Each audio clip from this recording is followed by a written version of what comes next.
El hombre conocido en la historia como Charles Lucky Luciano nació como Salvatore Lucania el 24 de noviembre de 1897 en el pueblo de Lercara Fridi, cerca de la ciudad de Palermo, en el noroeste de la isla de Sicilia.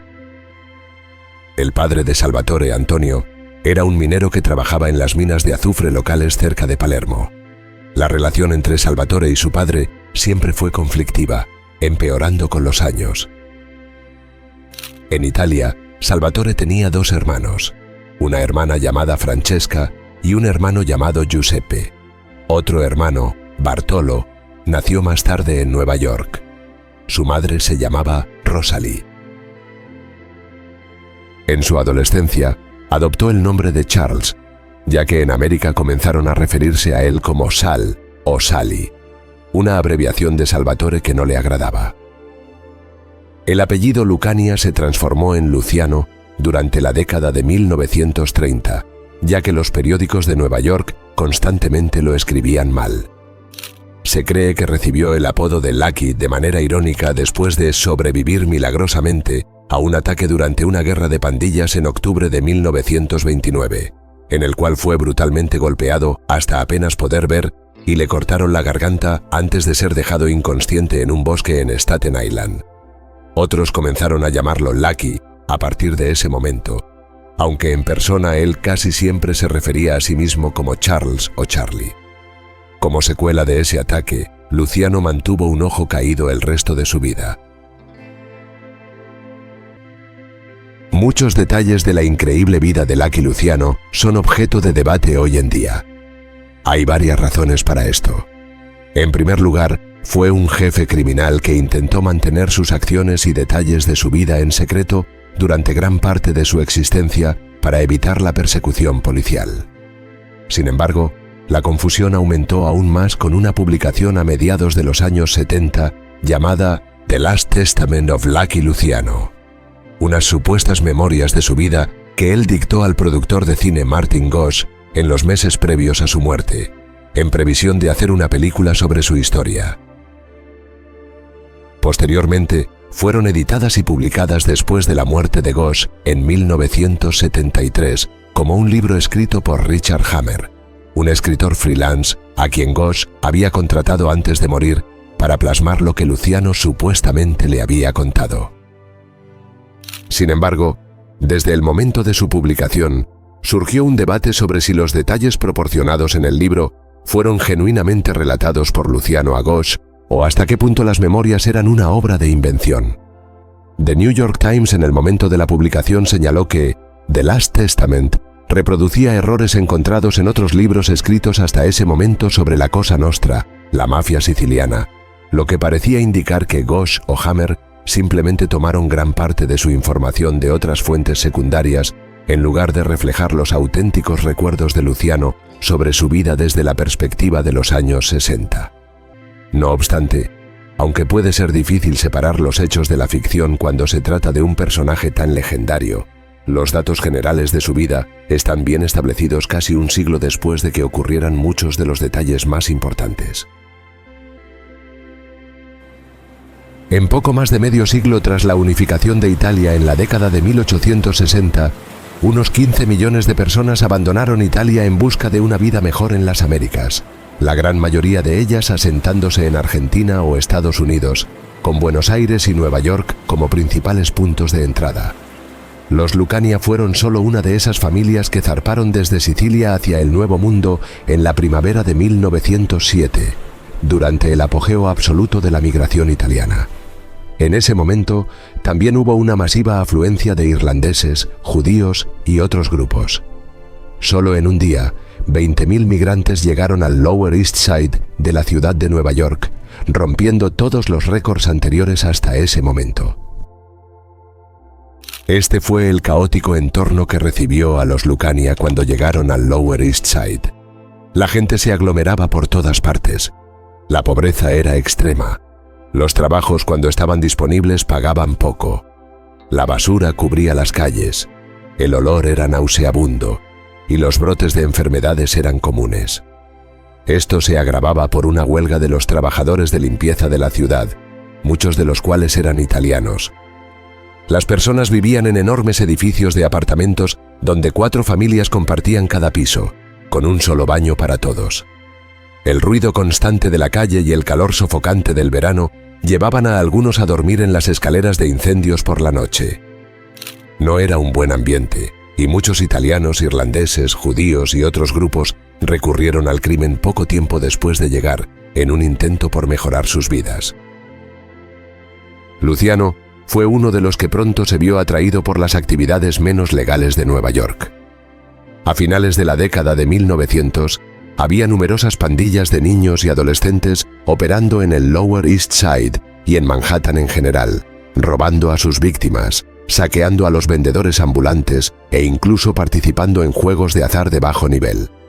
A menudo se aventuraban a zonas más adineradas para despojar a los residentes más ricos de sus pertenencias mientras viajaban en los transbordadores entre Manhattan, Staten Island y Queens.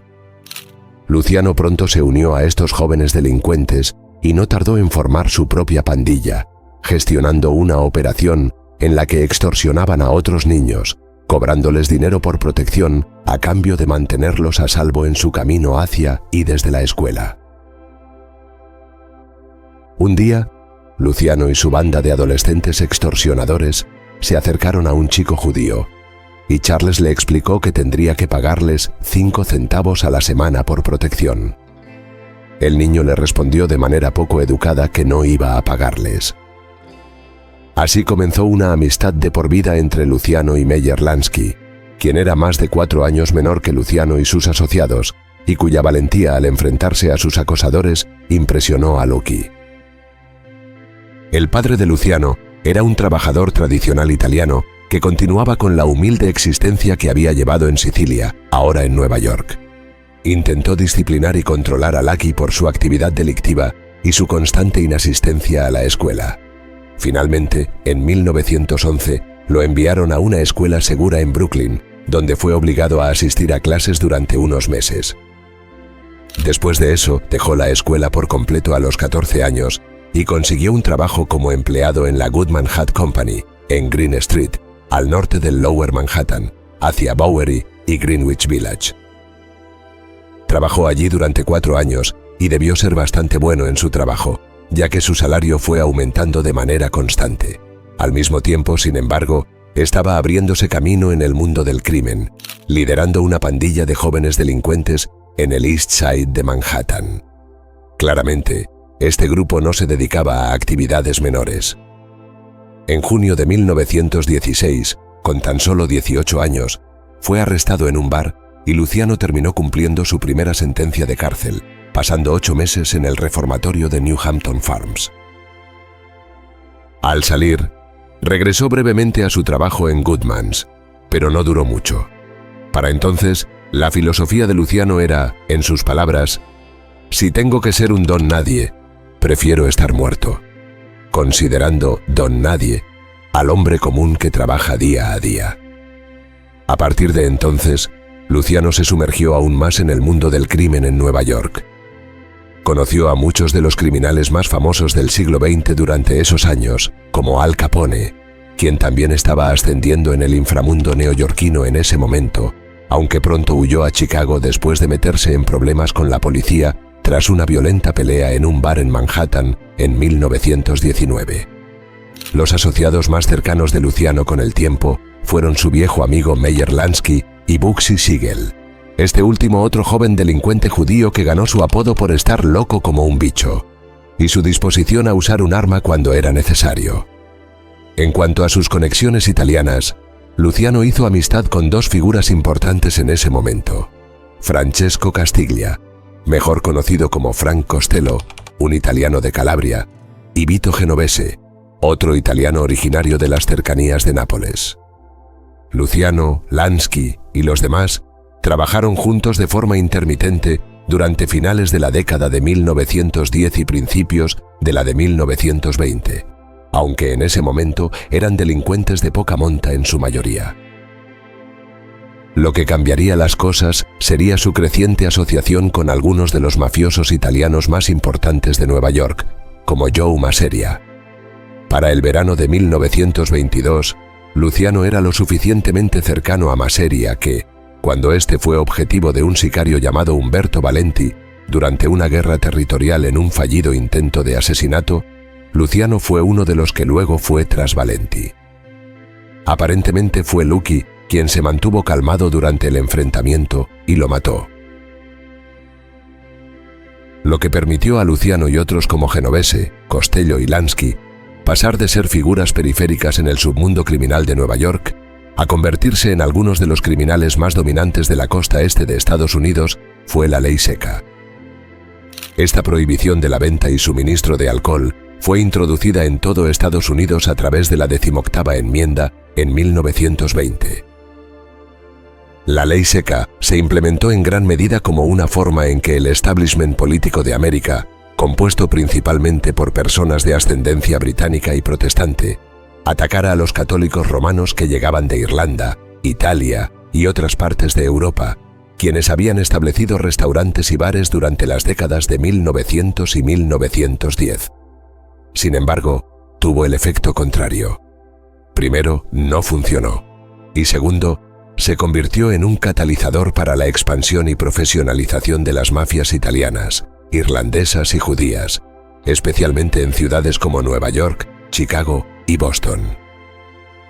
Luciano fue uno de los grandes beneficiarios. A medida que él, Lansky y otros comenzaron a producir, transportar y vender mayores cantidades de alcohol ilegal en el área triestatal durante la década de 1920, se convirtieron en figuras destacadas dentro de la organización criminal de Maseria. Sin la ley seca, es posible que, un siglo después, muy pocas personas supieran quién fue Salvatore Lucania. Luciano y Lansky no ascendieron solo por sus vínculos con Joe Maseria. Tenían otra conexión. Arnold Rothstein, a menudo apodado El Cerebro, era un criminal de Nueva York de principios del siglo XX, pero de un tipo diferente. Nacido en 1882 en una familia judía americana adinerada en Manhattan, Rothstein ascendió durante la década de 1910 gracias a su aplicación de principios matemáticos a las apuestas ilegales y su agudo sentido de los negocios. Dirigía casinos y pistas de carreras de caballos a lo largo de gran parte de la costa este. Se le acusó infamemente de haber amañado la Serie Mundial de Béisbol de 1919 para ganar $350.000, aunque esto nunca se ha probado por completo. A mediados de la década de 1920, Luciano y Lansky estaban siendo guiados por Rothstein, quien les inculcó una visión más empresarial de sus operaciones en crecimiento. También les enseñó la importancia de las apariencias. Rothstein le preguntó a Luciano: ¿quieres que te vean como un matón a sueldo o como un jefe del crimen? Luciano y Lansky decidieron lo segundo, y con el tiempo evolucionaron de ser delincuentes en ascenso en el Lower East Side a operadores bien vestidos, viviendo en los suburbios de Nueva York o discretamente en hoteles de Manhattan bajo alias, dirigiendo sus negocios en lugar de ensuciarse las manos moviendo alcohol ilegal ellos mismos. Esta mentalidad sería adoptada por gran parte de la mafia italoamericana en los años venideros. No todo fue libre de riesgos, ni mucho menos. Antes de estar completamente bajo la tutela de Rothstein, Luciano todavía vendía y manejaba narcóticos, incluso cuando el alcohol se estaba convirtiendo en la principal fuente de ingresos para personas como él en la década de 1920. En el verano de 1923, se sabe que se reunía regularmente con un distribuidor llamado John Lyons en una sala de billar en East 14th Street, en Manhattan, hasta el día en que se dio cuenta de que Lyons era un policía encubierto. Después de ser llevado a la comisaría, le informaron lo que ya sabía. Con su condena anterior de 1916, se enfrentaba a una sentencia de 10 años. Para salvarse, Luciano les dio información sobre un almacén donde podían encontrar una gran cantidad de drogas. Verificaron la dirección y confirmaron que la información era precisa. Luciano salió libre sin delatar a nadie más, ya que el almacén era donde él mismo guardaba sus drogas. Fue un escape estrecho, pero también un indicio de cuánto dinero ya estaba ganando en ese momento. El alijo tenía un valor estimado en la calle de $150.000. Para entonces, era capaz de sobrevivir a una pérdida como esa. Y al año siguiente, él y Lansky ya estaban alquilando una suite en el lujoso Claridge Hotel, desde donde dirigían a un grupo de contrabandistas que operaban por toda la costa este, a menudo trayendo narcóticos de Canadá, donde el puerto de Montreal era un importante punto de entrada al mercado norteamericano en el periodo de entreguerras. Con el tiempo, Luciano también se benefició de las conexiones de Rothstein con personas que importaban opio desde China y el puerto de Hong Kong. Para 1928, Luciano y Lansky se habían convertido en jugadores importantes en el mundo criminal de Nueva York, operando su propio negocio, además de ser socios principales de Rothstein y Joe Maseria. Ese mismo año ocurrió una reorientación. En septiembre, Rothstein, conocido por ser un jugador empedernido, participó en una partida de apuestas en Nueva York que incluía dados, póker con descarte y hasta el juego de la carta más alta. Para cuando terminó, había perdido $340,000, una suma equivalente a unos $6 millones hoy en día. Esa era una cantidad que Rothstein podía haber pagado fácilmente. Sin embargo, se negó a hacerlo, alegando que la partida de póker había sido amañada para estafarle una gran suma de dinero. Su negativa a pagar resultó muy costosa, y el 4 de noviembre fue disparado en la ingle cerca del Park Central Hotel. Murió en el hospital 2 días después, negándose a revelar a la policía quién le había disparado. Luciano decidió acercarse más a Joe Maseria tras el colapso del imperio de Rothstein. Fue el comienzo de una breve pero significativa alianza entre ellos. En un sentido más amplio, la muerte de Rothstein tendría repercusiones durante toda la década de 1930. Cuando murió, muchos de sus archivos se filtraron, y una gran parte de ellos contenía detalles sobre sobornos que había pagado a policías y fiscales estatales en Nueva York durante casi 20 años. En respuesta, entre 1929 y principios de los años 30, una generación de funcionarios corruptos fue destituida en todo Nueva York y reemplazada por recién llegados más celosos, entre ellos un fiscal especial del estado llamado Thomas Dewey, quien jugaría un papel importante en la vida de Luciano en los años venideros. La implicación de Dewey en la historia de Luciano aún estaba por llegar. Lo que tuvo más consecuencias inmediatas tras la muerte de Rothstein fue la rivalidad que se estaba desarrollando entre Maseria y un jefe rival llamado Salvatore Maranzano. Maranzano era un siciliano que había llegado a Nueva York en 1925, bien vestido, educado, despiadado y una figura extrañamente paradójica. Un jefe del crimen que también hablaba latín y que alguna vez había considerado entrar al sacerdocio. A finales de los años 20, se había convertido en un problema creciente para Maseria, y el ataque a Luciano que lo dejó con cicatrices y casi muerto en 1929 probablemente fue llevado a cabo por algunos de los aliados de Maranzano. Maseria respondió al creciente poder de su nuevo rival, ordenando a Luciano, Genovese y otros asesinar a Gaetano Reina, un antiguo miembro de la banda de Maseria que se había unido al equipo de Maranzano. Con el asesinato de Reina en febrero de 1930, estalló la guerra de Castellamarese entre la familia del crimen de Maseria y la de Maranzano. El conflicto fue llamado así por el puerto de Castellamare en Sicilia, de donde provenían Maranzano y muchos de los miembros de su equipo. La guerra duró más de un año. Finalmente, viendo que Maranzano tenía la ventaja, Luciano, junto con Costello y Genovese, decidió cambiar de bando y acordaron matar a su jefe. El 15 de abril de 1931, en un episodio que inspiró la famosa escena de asesinato del primer libro y película de El Padrino, Luciano se reunió con Maseria en el restaurante Nuova Villa Tamaro en Coney Island, donde él, Maseria y otros comieron y luego jugaron a las cartas. En un momento dado, Luciano se dirigió al baño, la señal para que Genovese y otros entraran al lugar y dispararan contra Maseria. Con el fin de la guerra de Castellamarese, Luciano y los demás comenzaron a trabajar para Maranzano. En las semanas que siguieron, Maranzano decidió establecer una nueva disposición sobre cómo funcionarían las diferentes bandas de italianos americanos que operaban en Nueva York y en el área triestatal, resucitando una idea propuesta por Johnny Torrio, un jefe de Chicago que había dominado la ciudad a principios de los años 20, antes del ascenso de Al Capone. Decidió que los 5 grupos más prominentes dividirían el poder entre ellos, cada uno con su propio territorio en la ciudad, el estado y Nueva Jersey, donde se encargarían del contrabando de alcohol, la prostitución, el juego y otras actividades criminales. Serían llamados las 5 familias y estarían encabezadas por los 5 jefes más poderosos de la época. El propio Maranzano, Luciano, Giuseppe Profaci, Thomas Galliano y Vincent Mangano. Cada uno tendría la capacidad de operar de forma independiente en sus respectivas zonas de influencia, pero Maranzano se proclamó a sí mismo como el Capo di tutti capi, el jefe de jefes. A través de este título, las otras familias le rendirían tributo.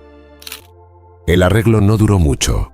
En pocos meses, la tensión entre Maranzano y Luciano era evidente, en gran parte debido al autoritarismo de Maranzano y a su claro prejuicio contra sus colegas judíos como Lansky y Siegel. Para el otoño de 1931, Maranzano ya estaba discutiendo la idea de eliminar a Luciano y a otros cercanos a él que habían trabajado con Masseria en la década de 1920, incluidos Genovese y Costello. Las sospechas de Luciano sobre las intenciones de Maranzano se confirmaron cuando el jefe de jefes le pidió en varias ocasiones su dirección personal, a lo que Luciano respondió evasivamente diciendo que no tenía un hogar fijo. Lucky también comenzó a planear el asesinato de Maranzano, un plan que aceleró cuando recibió una llamada en septiembre de 1931 pidiéndole a él y a Genovese que se reunieran con Maranzano en su nueva oficina cerca de la Grand Central Station, en Park Avenue. En lugar de ir, Luciano contactó a Lansky, quien había arreglado para que 4 asesinos, a quienes Maranzano no reconocería, fueran a su oficina disfrazados de agentes del Servicio de Impuestos Internos. Se sabía que Maranzano tenía problemas fiscales y esperaba una visita de oficiales del IRS, por lo que sus guardaespaldas los dejaron entrar. Allí, Maranzano fue apuñalado 6 veces. Mientras intentaba defenderse, los asesinos, que habían planeado hacer las cosas en silencio, sacaron sus armas y le dispararon 4 veces. Para asegurarse de que estaba muerto, luego le cortaron la garganta. Luciano se encontraba ahora en una posición de poder sin precedentes tras la rápida desaparición del inframundo criminal de Nueva York, de figuras como Rothstein, Masseria y Maranzano. En este punto, podría haber reclamado el título de jefe de jefes, tal como Maranzano había intentado hacerlo. Más aún, porque otra figura importante, Al Capone, estaba a punto de ser retirada de la escena en Chicago, ya que las autoridades estaban a punto de finalizar un caso que lo vería condenado a más de una década en prisión por evasión de impuestos. Sin embargo, Luciano eligió no reclamar una posición de supremacía. Después de años de derramamiento de sangre, sostuvo que la mejor manera de proceder era con colegialidad y una justa división de territorios en la que todos se beneficiaran. En consecuencia, pocas semanas después de la muerte de Maranzano, se estableció la Comisión, un organismo donde 7 individuos, los jefes de las 5 familias en Nueva York, el jefe del grupo de Chicago y una 7ª figura de la región comprendida entre Cleveland, Ohio y Buffalo, que en 1931 era Frank Ociccio Milano, se reunirían ocasionalmente para dirigir los asuntos de la mafia italoamericana. Esta sería administrada como un sindicato descentralizado, con cada familia gestionando su propio territorio y evitando involucrarse en los asuntos de las demás, salvo en casos donde sus intereses se solaparan. Este fue el comienzo de la mafia como una organización criminal nacional, y más que cualquier otro individuo, Luciano fue quien la hizo posible. Los años siguientes fueron de cambio para Luciano y su familia del crimen. Genovese se convirtió en su segundo al mando, con Costello como su consigliere. Continuaron trabajando estrechamente con Lansky y Siegel, así como con la mafia judía más amplia y las otras 4 familias de Nueva York. En 1933 se llevó a cabo una transición cuando terminó la prohibición, y la enorme pérdida de ingresos fue compensada con la expansión de sus actividades en otros campos, notablemente el juego. Siegel se dirigió al oeste para intentar establecer un paraíso del juego en Galveston, Texas, y luego se trasladó a Las Vegas, Nevada. Otras iniciativas incluyeron un creciente papel en los sindicatos y el movimiento laboral, así como la expansión del tráfico de narcóticos. Luciano se convirtió en un hombre muy rico en el proceso. Era difícil de rastrear, ya que vivía en varios hoteles de lujo en Manhattan, especialmente en el Waldorf Astoria, que en ese momento era considerado posiblemente el hotel más prestigioso del mundo. Más tarde, se trasladó al Barbizon Plaza. A pesar del lujo que lo rodeaba, mantenía algunos de sus viejos hábitos. Una noche en el Barbizon, pidió cubiertos y platos a su habitación, pero sin comida. Un asociado de Luciano le había llevado un poco de espagueti cocinado por su madre. Nunca se casó, y al menos en las décadas de 1920 y 1930, rara vez tuvo relaciones comprometidas, salvo con su ocasional novia, Guy Orlova. En su lugar, salía con una serie de mujeres por periodos cortos, un hábito que aparentemente le provocó una enfermedad venérea que lo molestó periódicamente a lo largo de su vida. A mediados de la década de 1930, la mafia enfrentaba un periodo de inestabilidad, más allá del fin de la prohibición. Durante este tiempo, Thomas Dewey, el fiscal especial de Nueva York, quien en los años venideros se convertiría en el candidato republicano en las elecciones presidenciales de 1944 y 1948, intensificó sus esfuerzos para frenar el crimen organizado en la ciudad. Dewey contaba con el apoyo de Fiorello LaGuardia, hijo de inmigrantes italianos, que fue elegido alcalde de Nueva York en 1934. Dewey dirigió primero su atención hacia Dutch Schultz, un mafioso judío alemán asociado con Luciano y Lansky. Schultz, quien había diversificado sus operaciones tras el fin de la prohibición, se había convertido en una figura clave en el negocio de las loterías ilegales en Harlem. Dewey rastreó el dinero y pronto estaba cerrando el cerco sobre Schultz con cargos de evasión fiscal. A medida que la presión aumentaba, Schultz dejó entrever que estaba considerando matar a Dewey.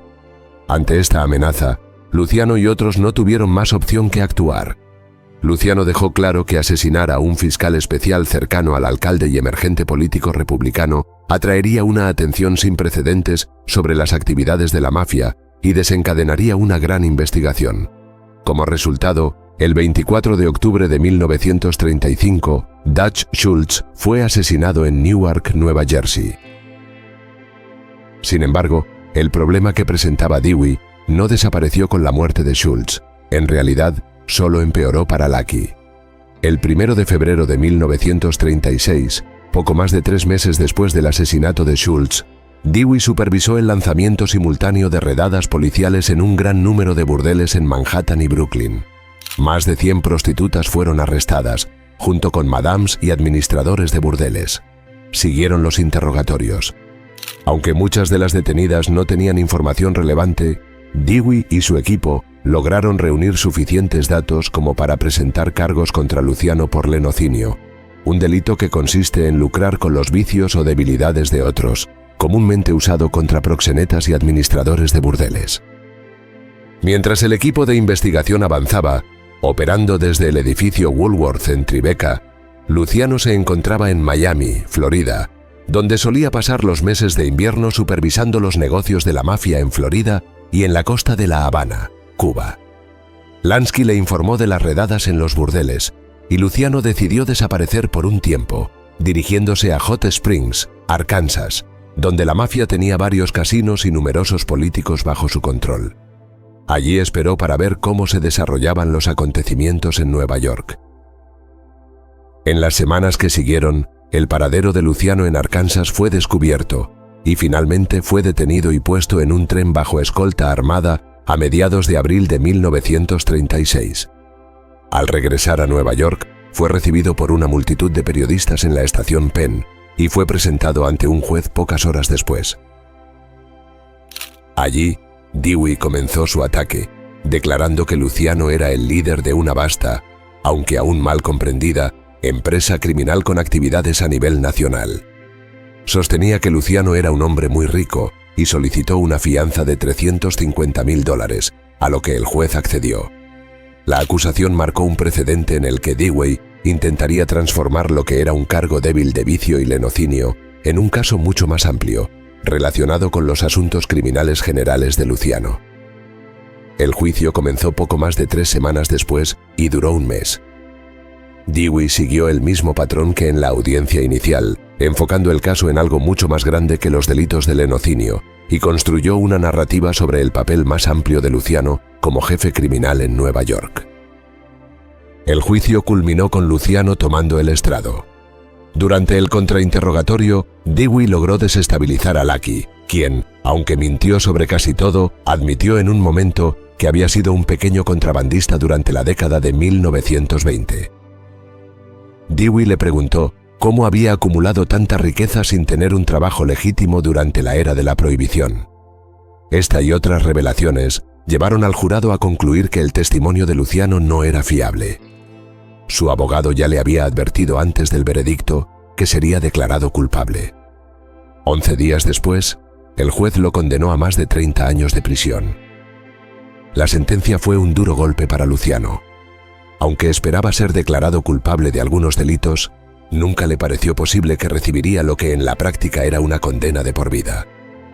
En ese momento, surgieron serias dudas sobre cómo se había llevado el caso y la naturaleza de las pruebas, con Meyer Lansky proclamando que su amigo Charlie había sido incriminado.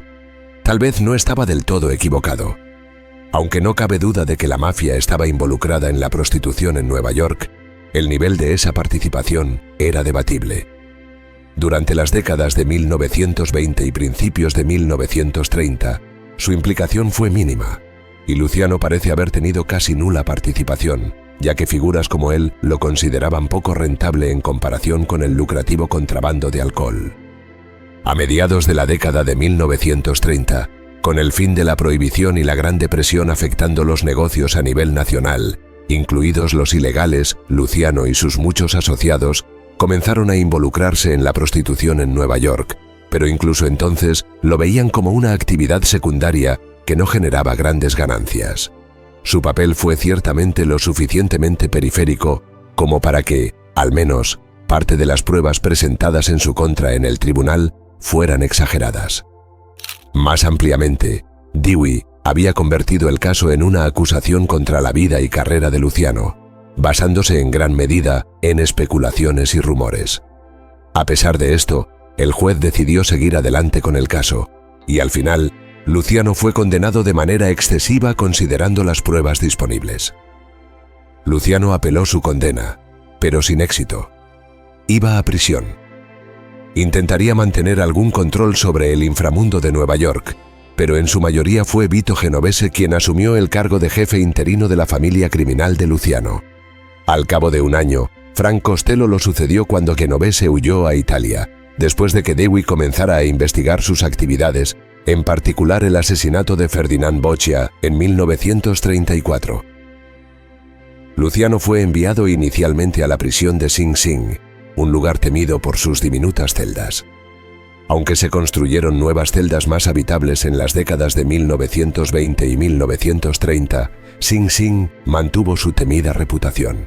Afortunadamente, Luciano fue trasladado rápidamente a la prisión de Dannemora, aunque las condiciones allí tampoco eran ideales.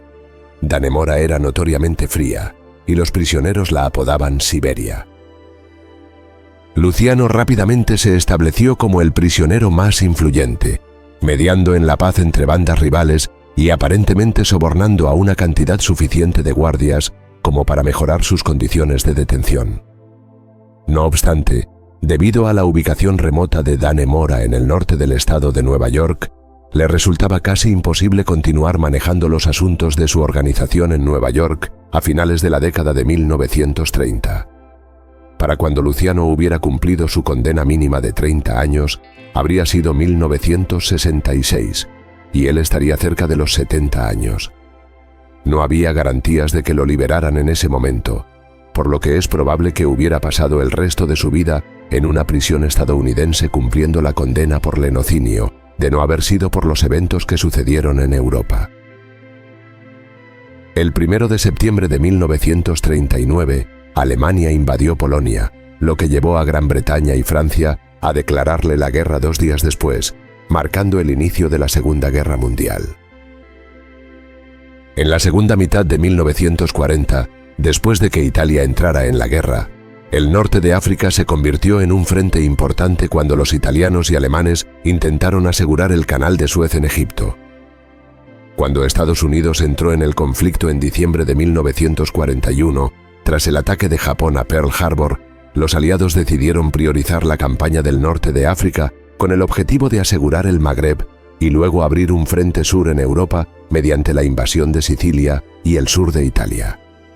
A medida que se desarrollaban estos planes, la administración del presidente Roosevelt en Washington comenzó a considerar formar una alianza con la mafia italiana para aprovechar sus contactos en Italia. Esta decisión sería la salvación de Luciano.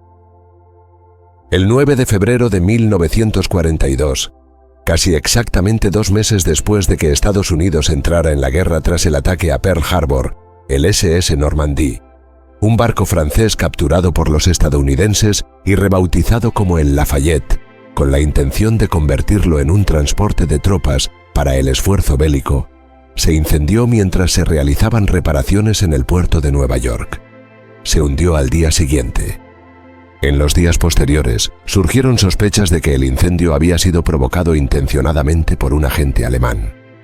Esta fue una de las principales razones por las que el gobierno de Estados Unidos se acercó a varias figuras de los sindicatos criminales italoamericanos y judíos de Nueva York, incluyendo al amigo cercano y aliado de Luciano, Meyer Lansky, en la primavera de 1942. Esperaban usar la enorme influencia de la mafia sobre los muelles y los trabajadores de Nueva York para prevenir nuevos ataques de sabotaje y bloquear la entrada de agentes extranjeros por el puerto. Desde el principio de estas negociaciones, el encarcelamiento de Luciano se convirtió en un punto de discusión. Fue trasladado a la correccional de Great Meadow, más cerca de Nueva York, una situación mucho más cómoda para él. Se le prometió que, a cambio de su ayuda, su condena sería conmutada una vez terminada la guerra. A cambio, el gobierno de Estados Unidos obtendría la cooperación de la Cosa Nostra, la mafia siciliana, para gestionar el puerto de Nueva York y los sindicatos laborales durante la duración del conflicto. Además, Luciano prometió utilizar sus contactos en Sicilia y el sur de Italia para facilitar, en la medida de lo posible, la invasión aliada de la península. Todo este acuerdo es conocido como la Operación Underworld, aunque es un tema de debate si el gobierno lo consideraba un acuerdo formal o una verdadera operación. El grado en que Luciano ayudó al gobierno es algo especulativo. Por ejemplo, se cree que puso en contacto al gobierno de Estados Unidos con Calogero Vizzini, la figura más poderosa dentro de la Cosa Nostra en la propia Sicilia. La leyenda cuenta que durante la invasión aliada de la isla en el verano de 1943, Vizzini pasó una semana recorriendo los pueblos y aldeas de Sicilia en un tanque americano, convenciendo a la gente de deponer las armas y recibir a los estadounidenses. Mientras tanto, en Nueva York, Costello, Lansky y otros facilitaron una amplia gama de medidas que requería el gobierno. Aunque muchos historiadores han cuestionado la importancia de la ayuda de Luciano al gobierno durante la Segunda Guerra Mundial, no cabe duda de que en enero de 1946, una vez terminado el conflicto, su condena fue conmutada y fue liberado de prisión tras cumplir solo 9 años y medio de su sentencia de 30 a 50 años. Sin embargo, nadie en Washington estaba ansioso por tenerlo de vuelta en Nueva York. Como parte de las condiciones de su liberación, fue deportado de inmediato a Italia. Así, después de una última comida con algunos de sus socios de los años 20, a bordo del barco que lo llevaría de regreso a su tierra natal, Luciano fue deportado de Estados Unidos el 10 de febrero de 1946. Lucky llegó a Nápoles 2 semanas y media después. Parece que no tenía intención de quedarse allí. En su lugar, planeaba mudarse a Cuba. La isla caribeña había sido casi una colonia estadounidense durante más de 4 décadas, desde que la Guerra Hispanoamericana de 1898 expulsó a los españoles de la isla y permitió a Estados Unidos establecer un sistema de supervisión que le permitía decidir, en gran medida, quién estaba al mando del país. Por lo general, Los líderes seleccionados eran extremadamente corruptos y, además de estar estrechamente alineados con Washington, la isla también se había convertido en un paraíso para la mafia, donde el juego era legal y unos pocos dólares bastaban para que se hiciera la vista gorda ante ciertas actividades. Además, estaba lo suficientemente cerca de Estados Unidos como para que Luciano pudiera seguir involucrado en los asuntos de Nueva York sin temor a ser extraditado. Así que, en el otoño de 1946, Luciano partió hacia Cuba, tomando una ruta sinuosa a través de varios países de América del Sur y Central para asegurarse de despistar a cualquier policía estadounidense o italiana que estuviera siguiendo sus movimientos. Llegó a La Habana en octubre de 1946. A los pocos días de llegar a Cuba, Luciano ya estaba organizando una importante reunión de los jefes de las mafias italianas y judías de Nueva York y otros lugares. La conferencia de La Habana tuvo lugar en el Hotel Nacional a partir del 22 de diciembre de 1946 y se prolongó durante la Navidad. Había una amplia gama de temas que discutir. Uno de los asuntos notables fue el creciente involucramiento de la mafia en el desarrollo de Las Vegas. Bugsy Siegel, un mafioso judío estadounidense que había estado involucrado con Luciano y otros desde la década de 1920, fue el visionario detrás del plan de la mafia para establecer un oasis de juego en el oeste, pero su gestión en la construcción y apertura del Flamingo Hotel en Las Vegas había sido desastrosa. Siegel claramente se había embolsado parte de las inversiones de la mafia mientras trabajaba en el proyecto. Lansky, que conocía a Bugsy desde que eran adolescentes en Nueva York, intentó evitarlo, pero cuando la noche de apertura del Flamingo fue un desastre, se tomó la decisión de asesinar a Siegel, quien fue asesinado en Los Ángeles en el verano de 1947. Otros temas discutidos en la conferencia incluyeron el narcotráfico, los sindicatos, el juego, la lotería italiana en Nueva York y las respectivas posiciones de Genovese y Costello en Nueva York después de que Genovese regresara de Italia tras el final de la guerra. Finalmente, Luciano se reunió a solas con Genovese, quien le instó a reclamar el título de Capo di tutti capi y dejarle a él ejercer la posición en Estados Unidos. Luciano, molesto, le dijo que no quería volver a escuchar esa idea. Tras el fin de la reunión en La Habana, la mayoría de los asistentes regresaron a Estados Unidos y reanudaron sus operaciones. Luciano, por supuesto, no podía hacerlo. Permaneció en La Habana, disfrutando del hecho de que, por una vez, no estaba siendo vigilado ni por la policía estadounidense ni por la italiana. Al contrario, se había convertido en una especie de celebridad local que se reunía regularmente con el presidente cubano, Ramón Grau, y era invitado a eventos sociales por prominentes empresarios estadounidenses con intereses en La Habana. Aquellos que lo conocieron en ese momento afirmaron más tarde que fue un periodo en el que estaba bastante satisfecho con su situación. Inevitablemente, la tranquilidad no duró. Para la primavera de 1947, los periodistas en Cuba comenzaron a recibir informes de que el jefe de la mafia vivía en La Habana. Y a medida que las fotos de Luciano aparecían en un número creciente de periódicos, los agentes políticos estadounidenses en Cuba se vieron obligados a actuar. Se aplicó presión al gobierno de Grau, restringiendo la importación de varios medicamentos de Estados Unidos hacia Cuba. Como resultado, el gobierno cubano detuvo a Luciano ese mismo año y le informó que sería deportado nuevamente a Italia. Así, Luciano abordó el barco Bakir rumbo a Europa. Aunque pagó $300 por una cabina de primera clase, se informó que pasó gran parte de su tiempo jugando a las cartas con turistas en la clase económica mientras se dirigía al este, de regreso a su tierra natal.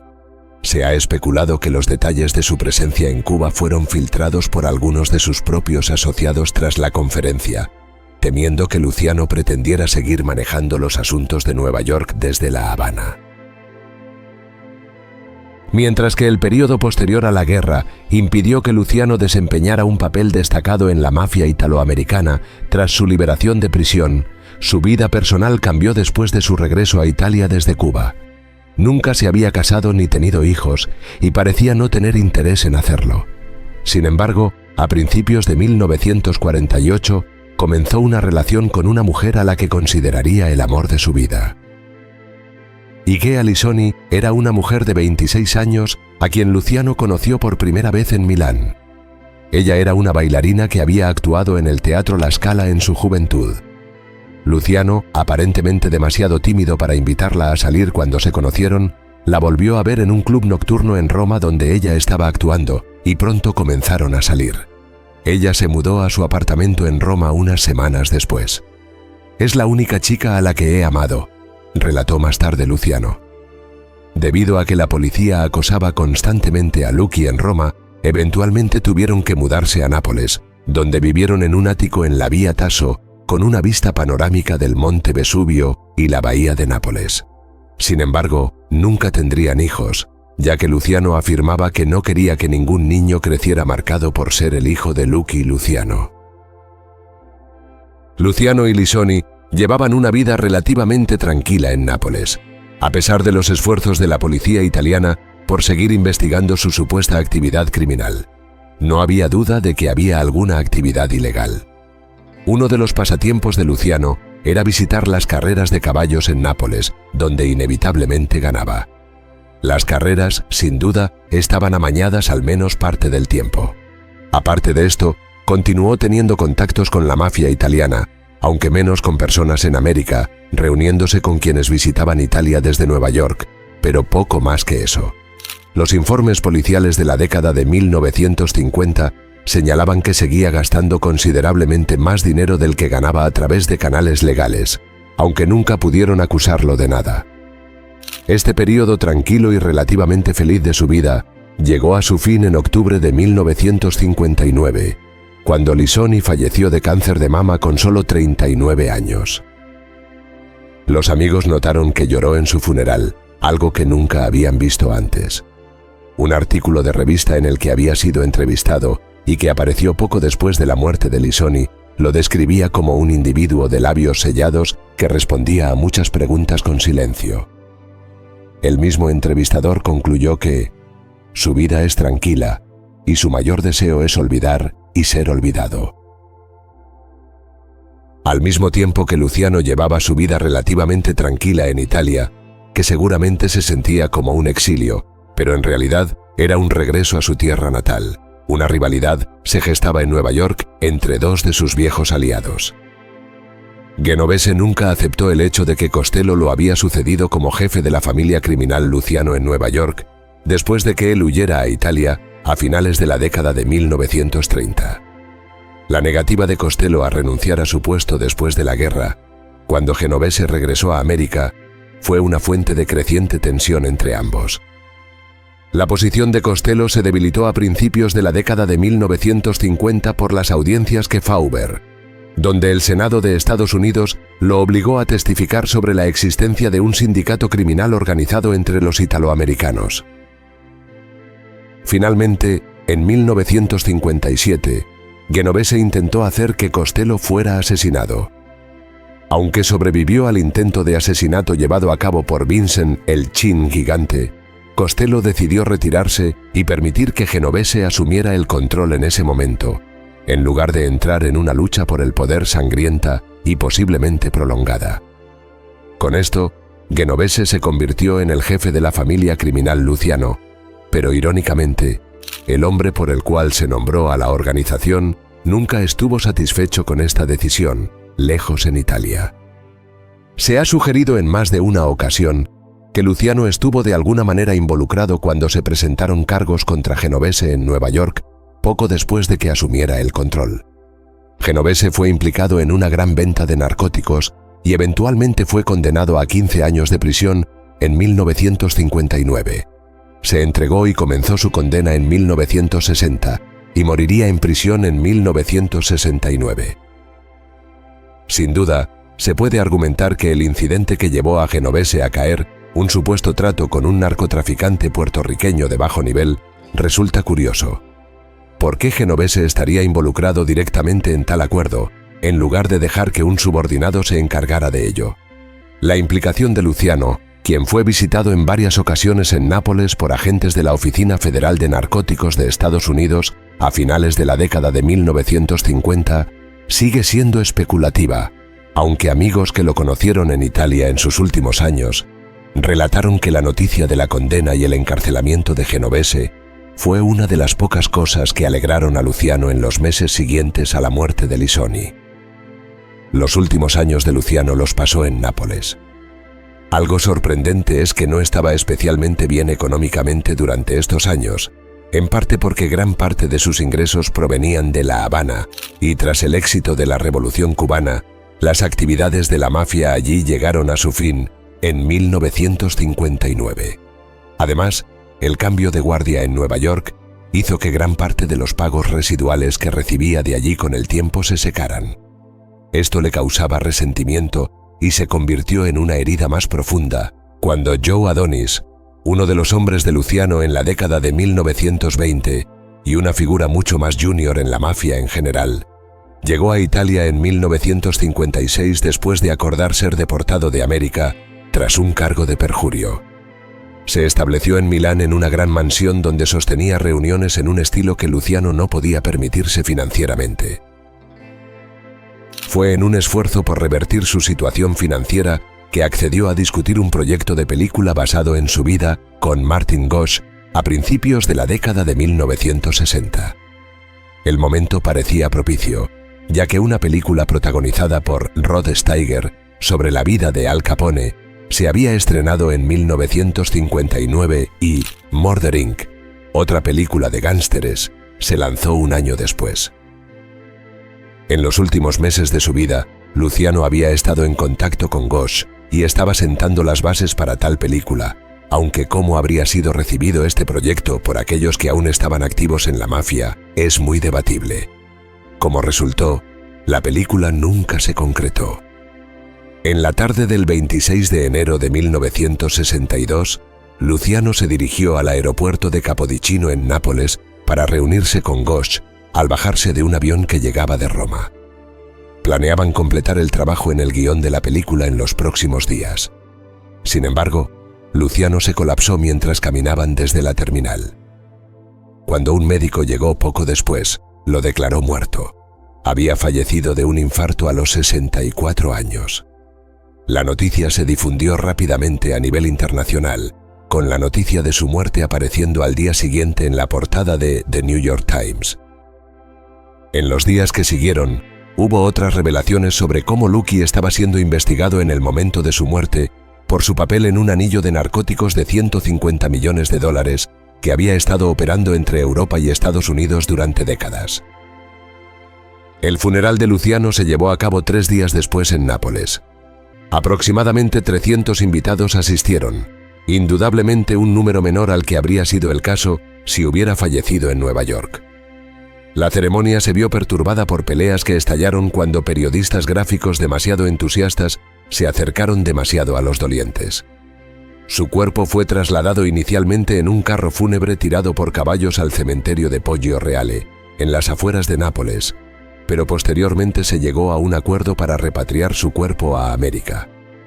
2000 dolientes asistieron a su entierro en Queens.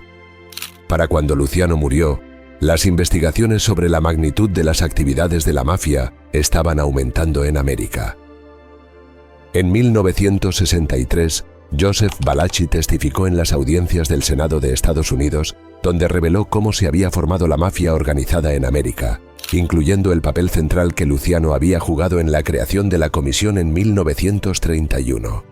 Aunque tomó 20 años para que la marea cambiara, en la década de 1980 todas estas revelaciones y ataques a la amplia participación de la mafia en el tráfico de narcóticos, el juego y el control de los sindicatos comenzaron a dar frutos. Esa década vio la disminución de su influencia en Las Vegas y numerosos arrestos y juicios exitosos. Medio siglo después de haberla construido a principios de la década de 1930, la mafia de Luciano comenzaba a declinar.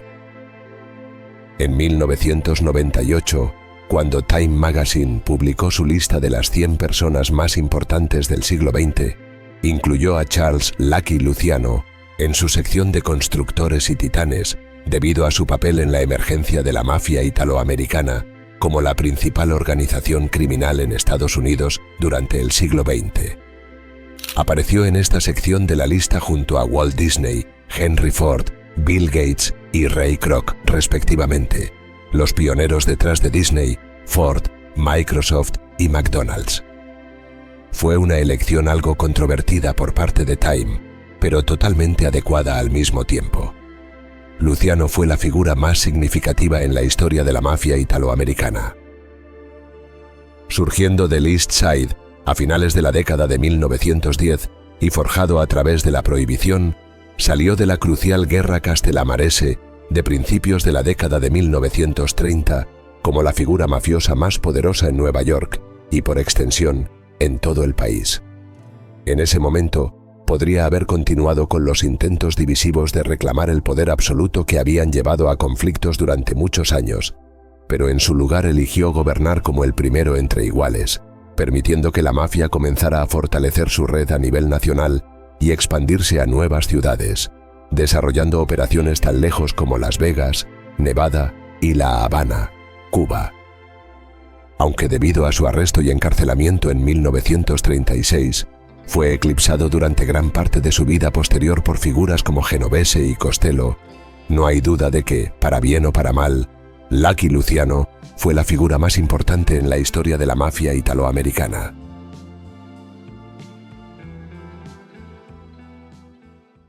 Si te quedaste con ganas de más, no te puedes perder nuestro próximo video donde te contaremos la historia de uno de los forajidos más famosos del Viejo Oeste, Jesse James.